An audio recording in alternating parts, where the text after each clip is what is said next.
We'd just come up from a recession. Society felt pained, but not only that, young people felt quite pained. Adversity, suffering, but the narrative of not seeing people speaking for me made me want to get involved in politics. You can step out, be a player in the unfolding drama of life, and lean into the opportunities that present themselves. Even the top dogs are figuring out, you just don't know, right? You don't know. People will be judged by their work. Not everyone does get judged by the work, but make sure your work is the one that gets judged right. If you only invest in one pillar, if that pillar falls down, you fall down. There's two types of power.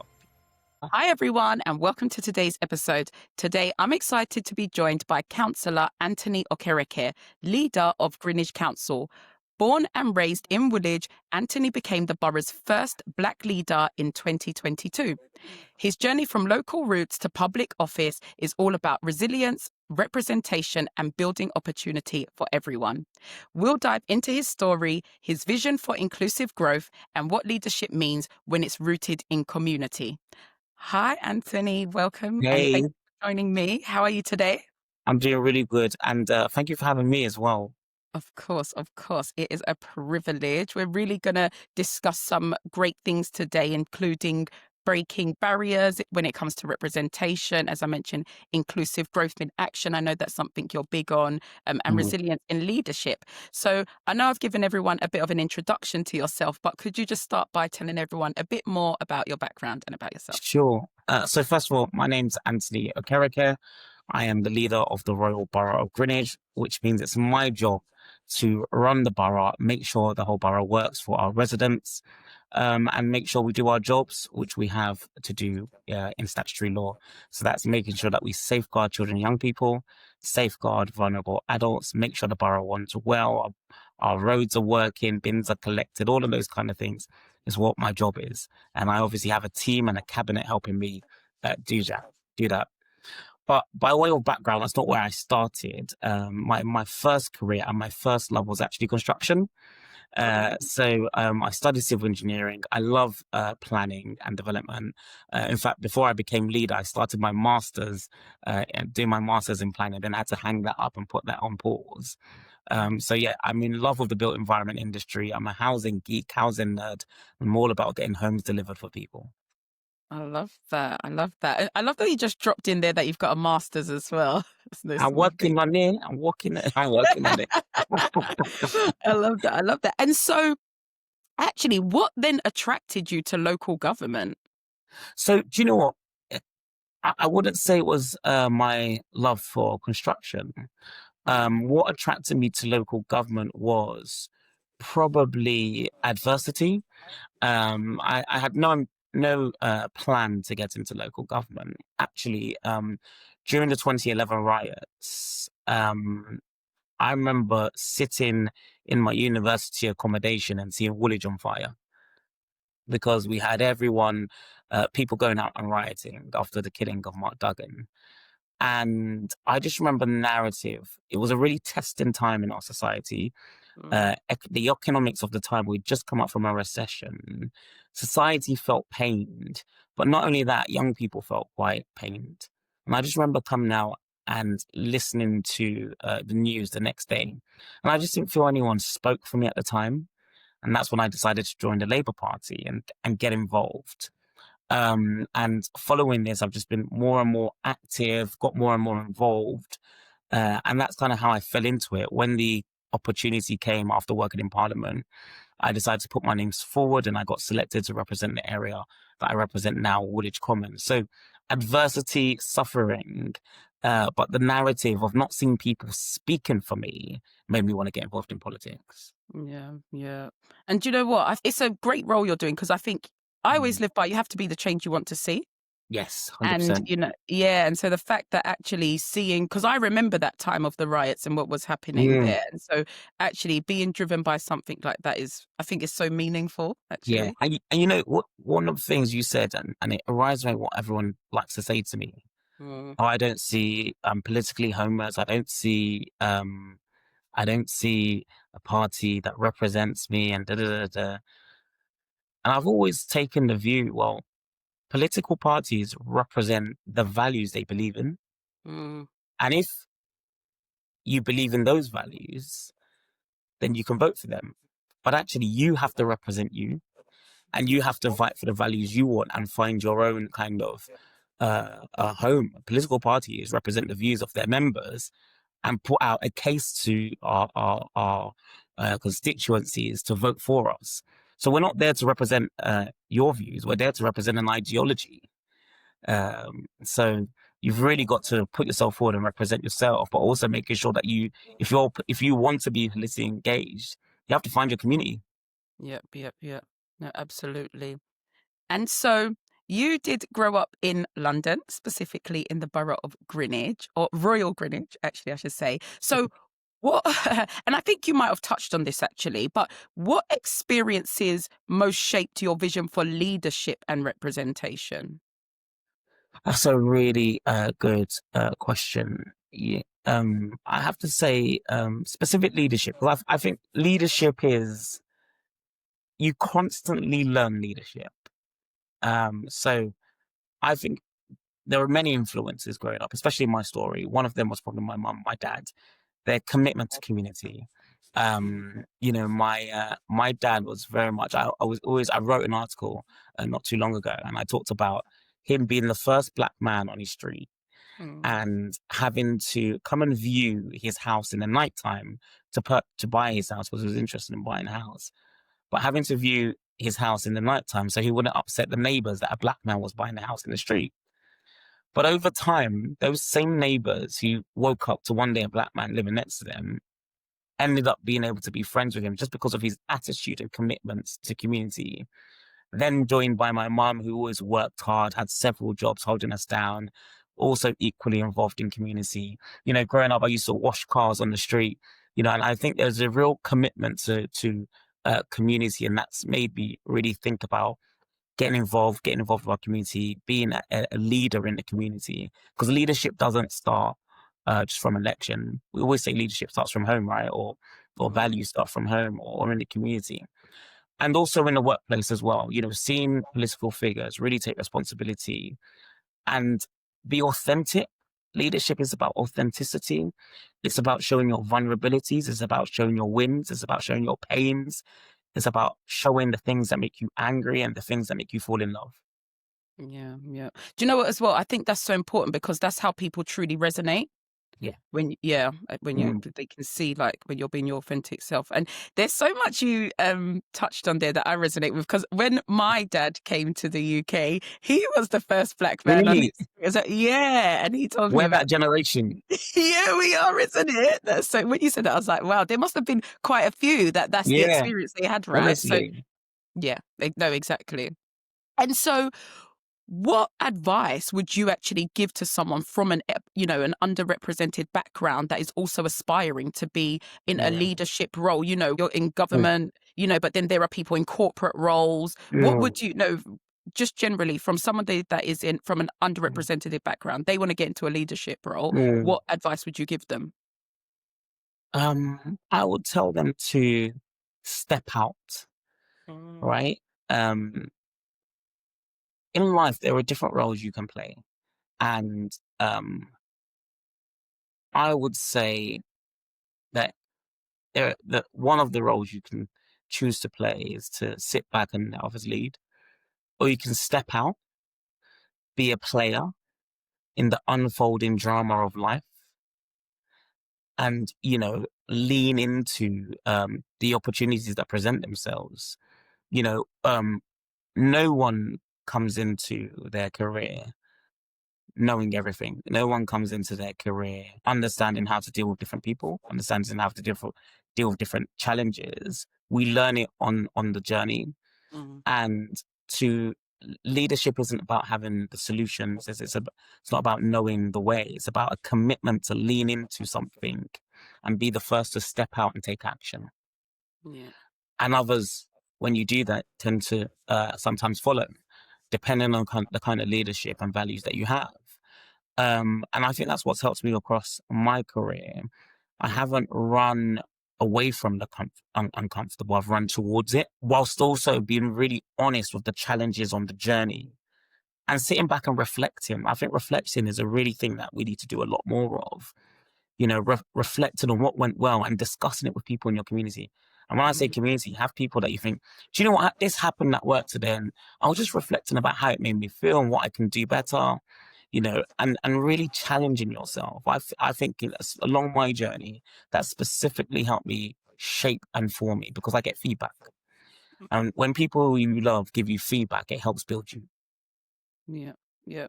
Do you know what? I love that you said just step out, because I Mm. think a lot of people, especially those early in the career, might not realize that even whether you have experience or not, I feel like everyone's just figuring it out as Yeah, they kind of go along. And so actually that advice to just do it. And like you said, of not run course. away, but run towards, because that's not an easy No, thing all the time, no. you know? Even the Yeah. top dogs are figuring it out. You just don't know. Honestly, you just don't know, right? You don't know. You'll hear them talking, you think, oh, what's they saying? But Mm, even they are figuring it out themselves, and no one has it. No one has it figured out. You do, and when you do start to get it figured out, it is through experience, and that's why I say step out, run towards it, because if you go to the gym, if you get your diet intact, you grow muscle. There is no there is no authentic substitute from that. So mm, running towards opportunity, volunteer and say, oh, I'll do that, builds you, right? It absolutely builds you. But not only does it build you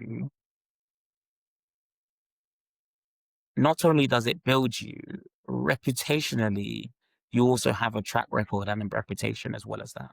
yeah. When you talk about reputation, by the way, I feel like one of the big things now is around what is your brand? Yeah, When people hear your name, what do they think about you? What comes to mind? And so, yeah, just the importance of that. I think that comes over time, like you've said, though, as yeah, experience it comes. does. And like, to be respected by I always think that everyone's worked under a boss who's just been plonked in there and hasn't earned their stripes. So you can tell from their ability to do the work.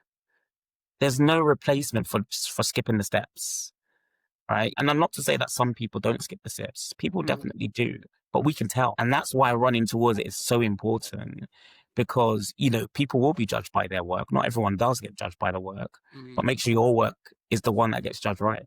yeah, yeah, absolutely. And so, what barriers did you notice early on, and how did you decide to challenge them? Well, look, I think there are many challenges that come in the workplace. Specifically for me, the first barrier was my health, because I have sickle cell disease, and I was quite open about having sickle cell disease. But not only just having sickle cell disease, my health is I manage my health. But the perceptions other people have about me having sickle cell disease can sometimes be a challenge. The fact that I was black was obviously a challenge, and we know if that happens, and that's well documented in data and facts like that. Our race, people, we do know that being black, Asian, or ethnic minority does give you challenges in life. Um, Youth is another one. People can be ageist. You're too young to be leader. Is something I've definitely come across. So there are various challenges I've faced. Maybe not being part of the popular group. That's another challenge I've definitely faced. But through it all, these aren't challenges that have held me back. And even if it has held me back, I've maintained pushing myself forward whilst making sure I can break those barriers. And just thinking about that story of um, someone saying to me, "Well, you want to be leader, but I just think you lack experience." And really thinking about my rebuttal to that was, leadership isn't about my experience; it's about our experience. It's a collective leadership, and if I'm leader by listening to you, we are leading together, right? So it's not about my lack of inexperience. Actually, it's about our collective experience. Yeah. Yeah. I feel like when you're talking about that, it's about mindset as well, Mm. and not letting the words of others define how you're kind Mm. of looking at yourself. If you believe you can Yeah. do it, and you have to challenge the perceptions or what people say. 100%. And if you're leading, my job is not to get everything right. My job is to have a vision. My vision for Greenwich is to improve the health and well-being of our residents. That's my vision. I don't have to have um, all. I don't have to have all the solutions by myself. Collective leadership is about working with people together to achieve the vision, not about having all the answers. So when people say, "Oh, you may lack experience," well, I don't. I've worked. I know how to work with people. I know how to collaborate. I know how to do teamwork. So I have all the transferable skills that allows me to deliver and lead. But actually, it's our experiences collectively that allow us to achieve a vision. Yeah, yeah. And so we're actually going to talk about representation. Very key topic, very big. Why does representation at the decision-making table matter so much when Oh, shaping policy? that is, and I'm going to articulate it like this. I remember being in a meeting one time where we're talking about how we support Muslims um, when when they are starting their Ramadan. And I remember being in the meeting and we had this Somali councillor, and we were all talking about Ramadan. And she just spoke and talked to us and told us what it was, and told us how they observe Ramadan. If she wasn't in that meeting, no one could have accurately brought that experience to that meeting. And that's just an analogy to say representation is so key because you bring your lived experience to the decision making table. So if our lived experience is not near the decision making table, those making decisions might not consider our lived experience. And that's why representation is so absolutely fundamental, is that in the context of policy development, in the context of shaping people's lives and trying to transform them, we need people's lived experience in those spaces. Because if it's not considered, it might be forgotten or even not even thought about, not intentionally missing out on people's lived experience. And that's how we create invisible inequalities in our society, is by not having effective representation. Because we are not considering people's lived experiences. I can't make people's lives healthier if I can't get them, check on, like someone does things for public health, check a blood pressure and check on people and all that kind of stuff. Well, if when we look at certain groups, they don't like to go engage with institutions because of their experience of institutions. Thinking about their lived experiences, how you engage with them, where they are and their communities. And that's why it's so fundamentally important. Yeah. It's so important, isn't it? That representation, isn't it? Yeah. And also just to inspire the next generation to get involved. Mm. If you don't see someone talk, I remember Al Sharpton. He done a brilliant documentary. Please go and watch it. Yeah. And he talked about being a political activist and then uh, getting involved in politics. And I just, if you don't see powerful figures like that, how do you know how to be when adversity comes? Right. And that's what representation do. It inspires the next generation to create change. And if you didn't see the first female construction civil engineer, who would let women know that there's fields out there that women are working in civil engineering? That's so important. Yeah. Yeah.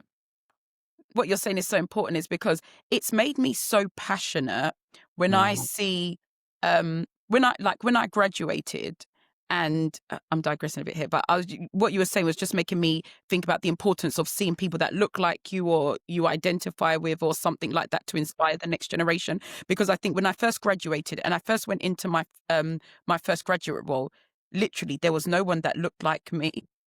To it was, I don't think I realized how much it impacted me until I carried on going through my career furthermore, but it's made me more passionate about when I see interns coming into the workspace or new graduates coming into the workspace, making, that importance of those that are like a Black woman like me.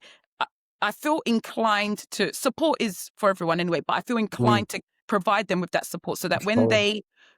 now go into their full-time careers or whatever, they have that comfort, or they know that actually I've seen somebody walk the road before, or I've had that kind of support. So yeah, it just made me, as you were talking, it just made me think about the importance of seeing people that look like you, and like you said, having that seat at the table so they can talk about their experiences. Quite right. And people learn from each other, from different communities, and that's how we break down glass ceilings. I don't think you've just described your experience. The next person's not going to have it as you had it. They'll have it a little bit easier because you've helped further break that glass ceiling. I think that's just such a beautiful thing, and I think we're beginning to start to see a change, even though there's still barriers. Don't get me wrong. That we are seeing changes with with more equity in certain places, and I think that's a good thing. Yeah, yeah, yeah. And so when it comes to tackling inequality, so, from cost of living crisis to health disparities, climate, what initiatives do you think are needed to tackle this? And are there any initiatives that you've seen that reflect inclusive growth in real life? Mm. I think one of the reasons why I really wanted to get into politics was to tackle inequality, and to tackle inequality is you have to use many levers. It's hard, it's challenging, and that's why our vision is about improving the health and well-being of our residents, because it's like Maslow's hierarchy of needs. You have to have shelter, you have to have that, you have to have this. And in Greenwich, we have a vision called our Greenwich, which sets out our missions that we're trying to achieve. But I think for me, it's about changing people's environment. If you don't have a home, you don't have a laptop to sit down to apply for jobs, right? Mm. If you don't have internet connection, you don't have a way into the world to gain more knowledge. You don't have a library. You don't have a place to get books from if you don't have a home. So changing people's environment is so important. Some of the environments people live in means that they're not on the same level playing field as others. Mm. And that's really important. So I'll give an example like this. In tackling the cost of living crisis, we came up with 13 actions to help people tackle the cost of living crisis. A key example of them is a family who is living in hotel temporary accommodation only has a microwave. They don't have access to a hot meal. They tend not to have access to internet connection. Now, if you're a young parent, got kids, you're looking for jobs, you found yourself no longer being able to afford what you're renting, you've been evicted, you're now in a hotel temporary accommodation. How do you um how do you look for jobs if you're stuck in a hotel looking after two people but having to find food for them and you've only got a microwave meal? And one of our cost of living actions was about giving hot meals to families in hotel temporary accommodation. And another one was giving them a SIM card with data on it, so they can connect to something and start getting themselves out there and helping them apply for jobs to get themselves into a better positions. So sometimes it's even the small things that can help tackle poverty, that can uplift people, like getting a council home that has council rents. It's things like that that build people to platform them in life, to really give them a standing. And those are some of the initiatives we do to try and help people. If they're in a dire situation, is there an emergency fund we can give them? If they're moving into a home, we know the cost of buying a washing machine, a fridge, a microwave, and all of those things are going to be costly. So we make sure when you move into your new council home, we put that in there for you. Oh. These are the kind of things, these small things that can really help change people's environment, make their life more convenient so that they can progress and turn a new chapter in their life. Yeah. And so you've touched there about, I guess, living conditions and, Mm. helping people uh, in terms of how, yeah, they're living. But what about opportunities? How do you ensure that opportunities in the borough that you manage are accessible to everyone and not just a few? So I would say trying to promote all the opportunities that we have is one of them. Trying to show people the work that we're doing. We have a strategy called Be Great in Greenwich. It's about keeping children in schools, keeping children going to comprehensive schools. and showing that all the children that go to Russell Group universities in Greenwich are largely in comprehensive schools, and showing the things that they've achieved and giving their stories, promoting their videos, all of the work that there's all great work behind there that we're doing.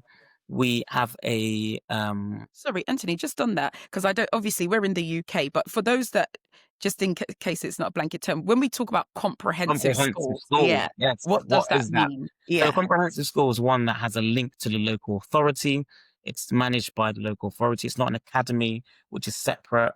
It's not an academy. The local authority doesn't manage it or have the responsibility to manage it, but we do have partnership relationships around them. And then you have a grammar school, which is obviously you have to get your 11 plus to get into a grammar school.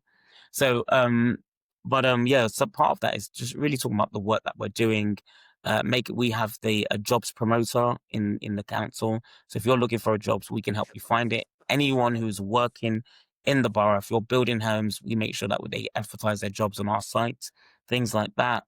We're obviously building council homes, doing a lot of things on culture. All these things presents opportunities to help promote people, to help ensure that they have a more happier life, a safer life. Yeah. All of those kind of things help. If you can create the right environment that presents opportunity. Yep, absolutely. And so we are going to delve more into resilience and leadership. So we kind Mm. of touched on it a bit more, but I just wanted to ask you a few more questions. Yeah. So,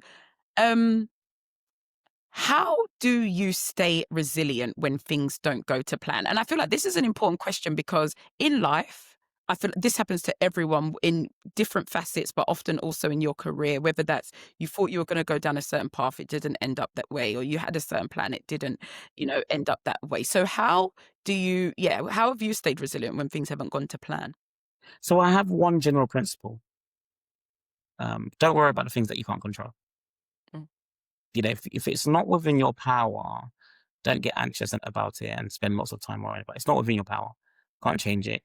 That's one rule. I really try to really ensure I have a good mental health. Because if you're fussing over things you have no power to control, you don't have the gift of power to influence the outcome. So Mm. try not to worry about those kind of things. On that resilience piece, I mean, I think I've grown and I've learned on that. To have resilience, and I link back to that community point, is to have a tribe and a community that lifts and upholds you up, right? So having someone you can scream to on the phone is absolutely important, right? Who's that friend that you're going to call up and be like, this is what happens at work, right? Mm. Having that person is really important. Surrounding yourselves by people you love who you can just let out and feel comfortable to is fundamentally so important for resilience, right? Because it means you can get those stresses out of your system, feel good, have a laugh, and get back to it and get encouraged.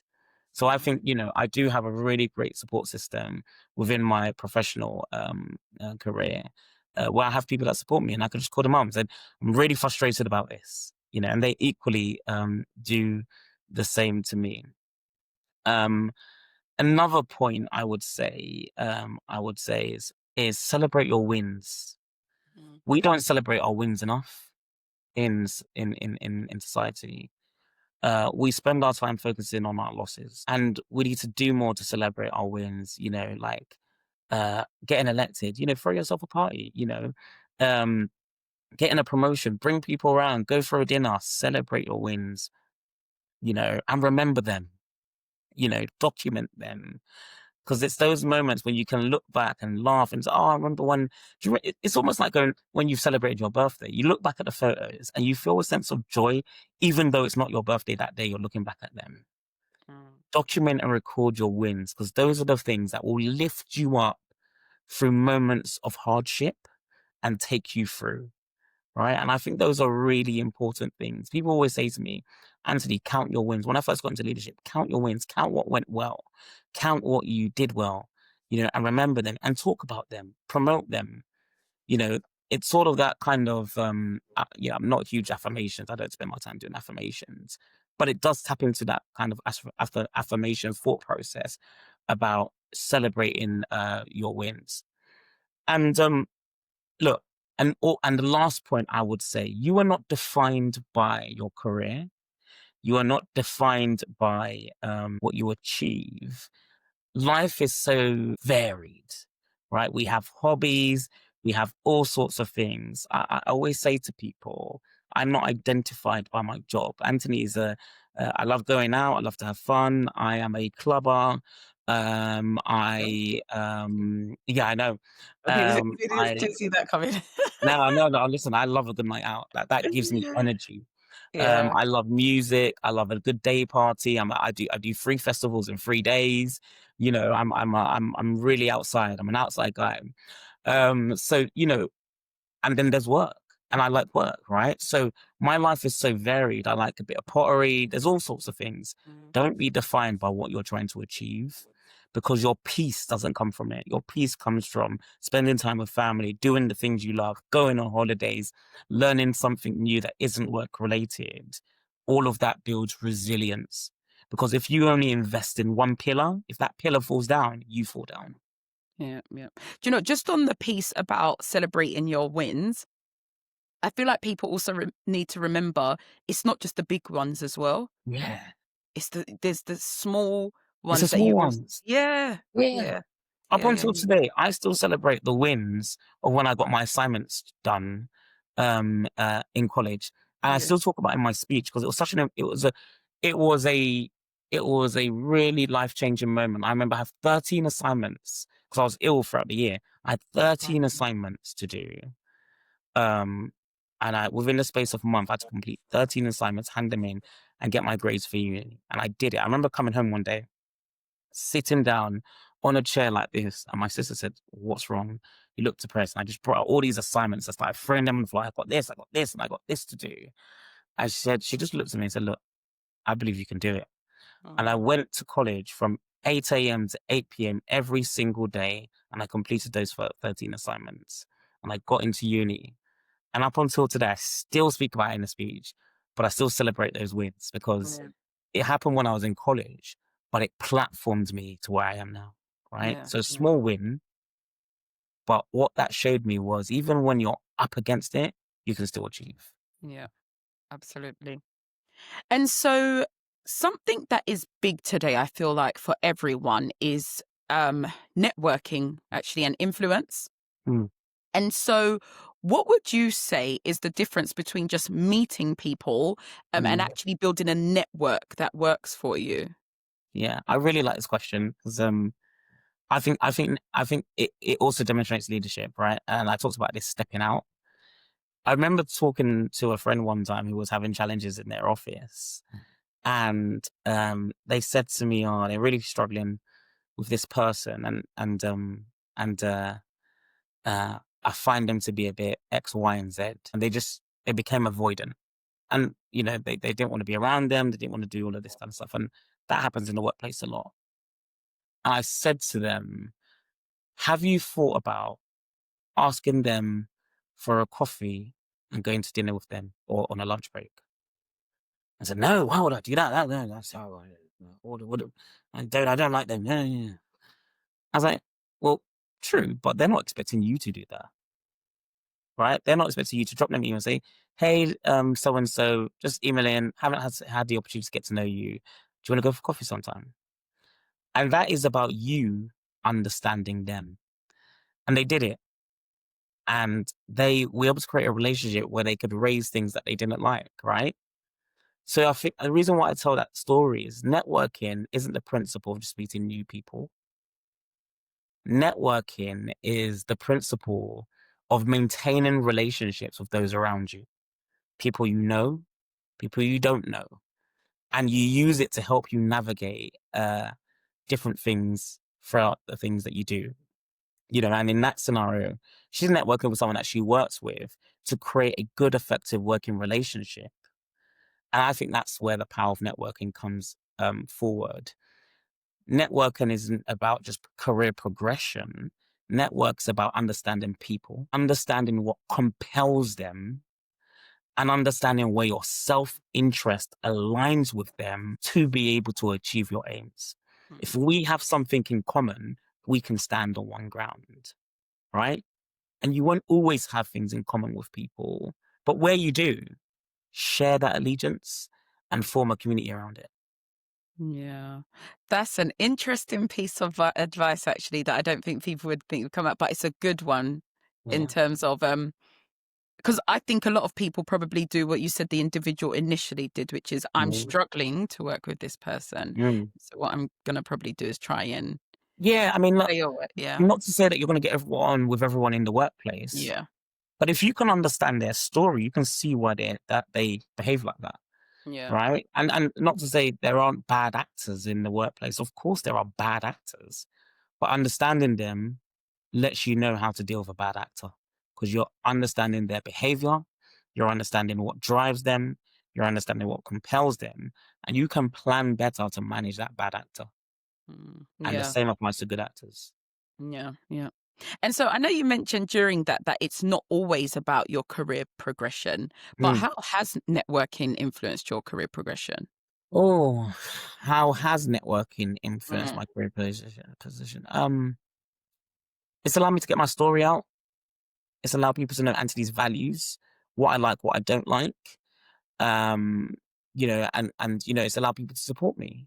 You know, you won't find anyone that says Anthony doesn't work hard because everyone knows I'm a hard worker. That's, corporately people see it, and it's in my story as well. It's been throughout my life.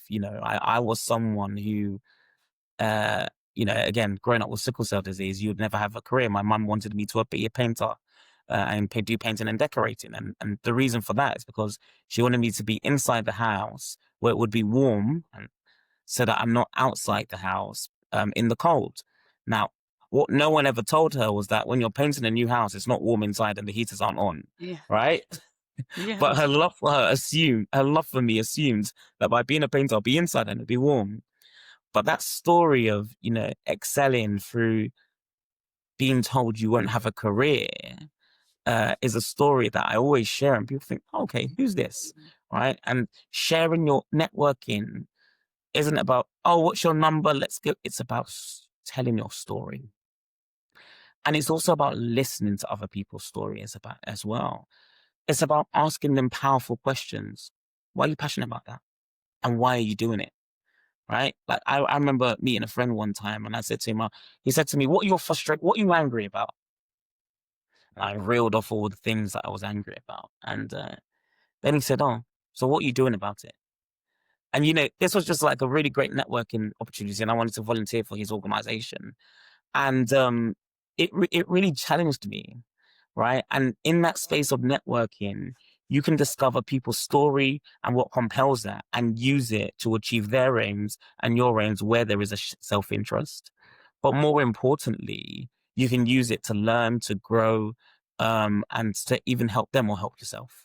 And that's what it's about. It's about sharing stories, finding common ground, self-interest, encouraging each other whilst challenging out each other. Networking isn't saying, "Oh, I do this." Networking is about storytelling, understanding stories, and being provocative, intentionally provocative. Yeah. And what about influence? I feel like And it is and in. and that leads on to an influence Mm. because you only influence. There's two types of power: people power and money power, right? And by developing a relationship, if you understand what compels someone and what's important to them through networking, then you know how you can build with them, Mm. right? If both of us are passionate about um, perfume, right, then we know um, we can work together to do a blog about perfume and make it successful, right? We know that our passion, by sitting down and networking with each other, we can find other people who are passionate about perfume and, uh, put on a conference about perfume, right? And that's where influence is. Because you then, by understanding what compels someone, what drives them, you know where you can build with them. You know, you can say, "This is important to you. Let's do this." Right. And that's where you establish influence. right? And understanding their story. And I'll give you a good analogy that I read in a book one day.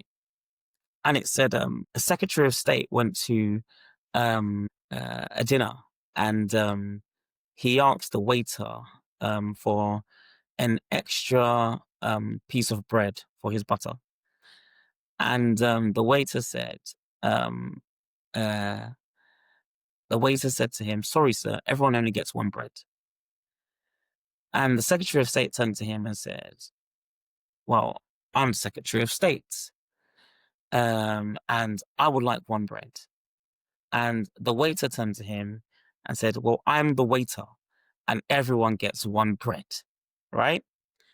And it's an interesting story of there was no networking there, right? There was no sense of, "Hi, waiter, what do you do?" And, da da da da da. And I really like, "How long have you been working here?"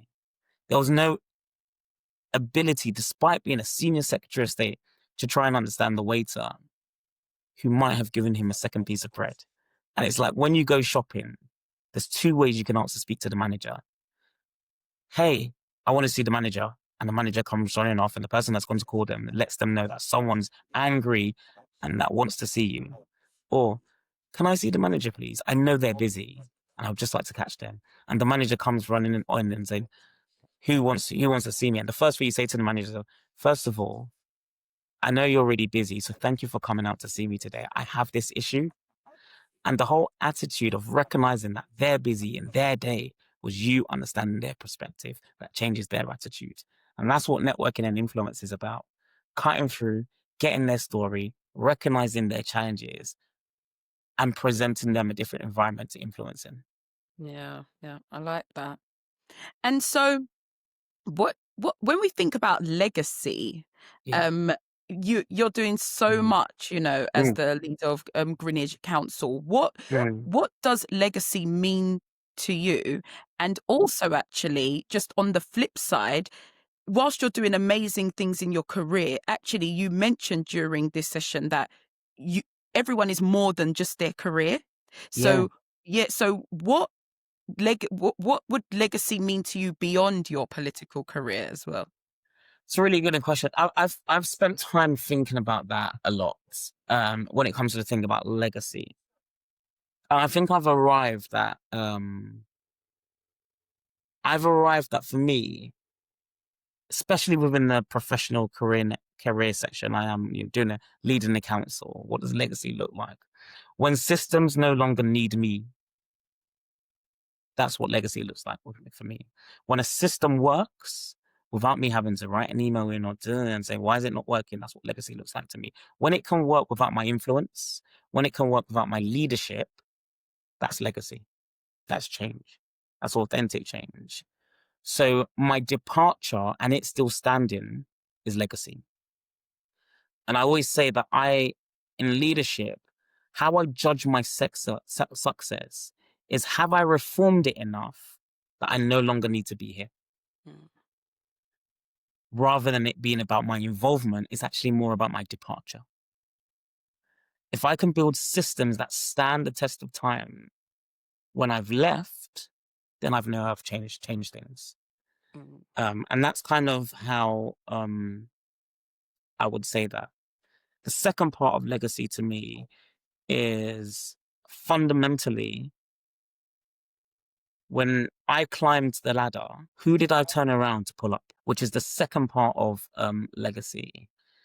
And I want a track record of having helped people, because people helped me. I didn't get here by being Anthony, by being smiley, or by being charming. I got here because people helped me up the ladder. They stood for me. They put their arm down for me.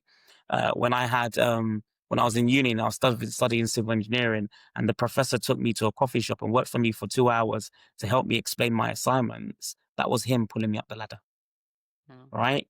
When I went to do a CV workshop for someone who wanted to get a job, and we were in a coffee shop working on their seat, that was me pulling up the ladder, right? That is about investing in those coming up, right? Investing in those who, whatever they need. I've one thing I've noticed these days is that we like to gatekeep the ladder and charge. I hate that. I absolutely hate it. Um, I didn't have to pay someone to help me with my CV. I didn't have to pay someone with commercialized support and help. And actually bringing people up the ladder is so fundamentally important. I remember being out of work one time, and there was someone that I helped get a job, and I'd worked with them on their CV and stuff like that because I used to do CV training and workshops. And being out of their work, they invited me to an event when they were in work, right? To a networking event because they heard I was out of work. If I had commercialized that process, that would have happened. And therefore, helping people creates a network for help for yourself, even, or to even help others. I know someone that works here that I've helped, and I know you're going for a job there. I can connect you to. That's what legacy is also about. It's about connecting people and helping people up the ladder. And lastly, you talked about even beyond the career, right? What does legacy mean? I mean, I think, look, if I know that I've managed to support people into positions and I'm seeing them winning, if I know that I've enjoyed great moments with my friends and creating memories, that's all legacy to me. And I've invested in my family. That's all things that make me happy. And I think that's what it means to me. I like that. Do you know, the examples you gave reminded me that you never know, like, the action or the help you give somebody, how it will impact them. And it can be the small things. Sometimes it can be the bigger things, but it all matters. You know, I remember when I was in uni, I always drove. I had a car. And it came a point I could no longer afford it. And I always used to drop everyone home. No matter what, I'll drop them home. Yeah. And I remember going to like a games night, and there was this girl that used to drop home all the time, all the time. That day I was at a games night, and this is a small analogy. She said, "Anthony, how are you getting home?" I said, "Oh, I'm just gonna, you know, walk or what." No, I'm gonna drop you. And we sat in the car, and she dropped me home. And I turned to her and I said to her, "You didn't have to drop me. Why did you drop me?" And she said to me, "Because Anthony, every time I needed to go home, you always dropped me to my door." So, Right? And I felt touched because what I didn't know, by dropping her home, I was never expectant on a lift back. I was never expectant that I wouldn't have a car, but I was investing in support when I go through hardship without even knowing. And that's why you can't gatekeep that help, that support that we need to give each other. yeah. You never It's know because how you it'll come don't, back to help you as well. yeah, people come Yeah. back to help you. You won't even be able to envision it. You won't even be able to think, oh yeah, the one day it just comes. And that's when I learned the importance of that value self, support and help for people. Because do it just lovingly without anything for thinking about anything. Give, just give. Yeah, yeah, absolutely. And so, what do you hope future leaders will say about the impact you left behind? Oh, I don't know. That's for them to worry. They'll probably blame me for all the things that went wrong. Um, I don't know. What will future leaders say? I mean, look, I think, look, if there are future leaders, I just hope that they see my authenticity in leadership, my vulnerabilities in leadership, my strength in leadership, my joys in leadership, my lows. And I just hope that they remember the experience of being around me, and how I handled situations. Mm, You know, I hope that is some kind of things that come to play. Um, you know, I'm, you know, leadership isn't about having my name on a building or anything like that in any way, shape, or form. Or legacy, or legacy for me um is a woman that comes to my ward surgery and says to me she's lost her job because she's broken her back and she's signed off work and now she's homeless. Legacy to me is making sure she got into a home when she was previously refused, and now her and her children are housed, and her children can go to school, learn, educate, and progress. mm, Legacy to me, and it's what Kamala Harris said. is about working for those who will never know your name and never know what you did for them, right? And that's what legacy looks to me. It's invisible. The people you help, they will never know the extent of the work we did. They will never um, know who did this and who helped me, and they don't need to because we don't do it for that. We do it is so that they can live a better life without even having to communicate with them, and that's Yeah. what's important. Yeah. Wow. Wow. Wow. I love that. Well, thank you, Anthony. So those are the main questions, actually. We've touched on so much Mhm. today, but I always do this one thing, right? And it's like a Yeah. quick fire round.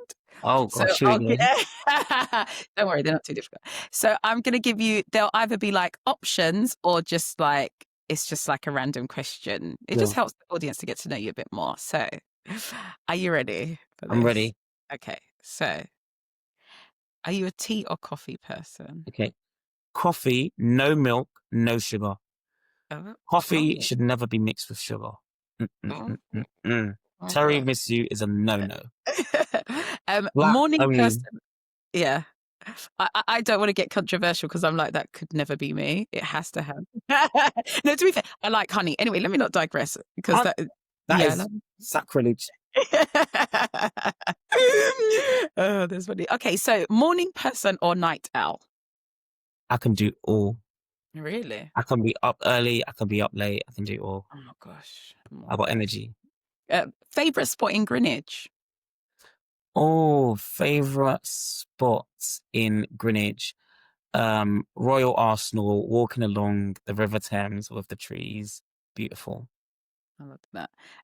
If you weren't in politics, what career would you have had or I been? would be building houses in construction on a dusty site in my safety boots and my high vis jacket, or with the a surveying theodolite or whatever it is called anymore, measuring up a site. That's what I would be doing because I'm a real construction kind of get my hands dirty brickwork kind of person. I love that. Go to comfort food. Oh, ooh, please, Mimi's Kitchen in Greenwich, a good oha soup with eba. Mm. Really lovely. Really, really lovely. Or sushi at Hitachi Sushi in Woolwich as well. Brilliant Mm. sushi. Really great local sushi spot. And lastly, Vib Bar for the lovely bao buns. That's a bit of me. I love that. One song that always gets you hyped. Um, J Huff, then play bacon. You are just surprising me today. You're surprising me today. Okay. Your dream dinner guest, past or present? Oh, dream dinner guest. Past or present? Dream dinner guest. Past or present? Oh, that's a really difficult one. I think, see, the thing is, I'm not really a person who sits down and think I really want to speak to like an Obama. That's just not me at Mhm. all. Um, I would like to speak to my grandfathers. They're Oh, really interesting figures. I love that. I love And I want to hear their stories, the lives that they lived in Nigeria. I got to meet one of them. The other one I didn't. I would love to just have both of them sat down to understand them. Because my parents always say they see elements of me in both of them. I just want to know why and what that was about. So yeah, that's who it would be. I like that. I like that. And one thing people would be surprised to know about you. Oh, one thing that people be surprised to know about me. I love roller skating. Yeah. And so last but not least, where can people find you? Oh, so I'm on LinkedIn. Yep. You can get me on LinkedIn, add me, reach out, contact me, whatever. You can add me on LinkedIn. I'm also on Twitter and I'm also on Facebook. Anthony Okereke. It really doesn't change that much. On Twitter, it's Mr. Okereke. LinkedIn is just LinkedIn. Yeah, and connect with me, talk to me, and yeah, catch up. Yeah, as long as you're not selling me stuff. If you're selling me stuff, You're going, yeah, please. I got get too many of this. Okay. I can No. change. They want to change my future. I can do it myself. Thank you. They'll take note of that. Well, thank you so much, Anthony. That is all of today's questions. I've loved our conversation. You've been a different guest for me, actually, because I sit in, obviously, the corporate space and the tech space. And Yeah. so I get to have some amazing guests on that bring so many different perspectives on so many different topics. But I was yet to have somebody from the government, Councillor. This Hey. has been amazing. And there's so much that you even spoke about transferable skills today. And I think there's so Yeah. much that is transferable, whether you work in corporate, whether you work in tech, whether you work in government, whether, retail, whatever it is. So I'm sure people are going to love this episode as much as I have loved talking. And thank you for having me. I've enjoyed it. You've really got certain questions that I've not even considered out me. And I feel like we went deep today. You got me preaching. You have to get to the root. You have to get to the root. So I try to do No, that. it's been brilliant. And thank you for having me. I've enjoyed myself so much. It's a good start to the morning. Oh, thank you. Thank you. It's been a pleasure. Thanks, Anthony. Then likewise. Take care.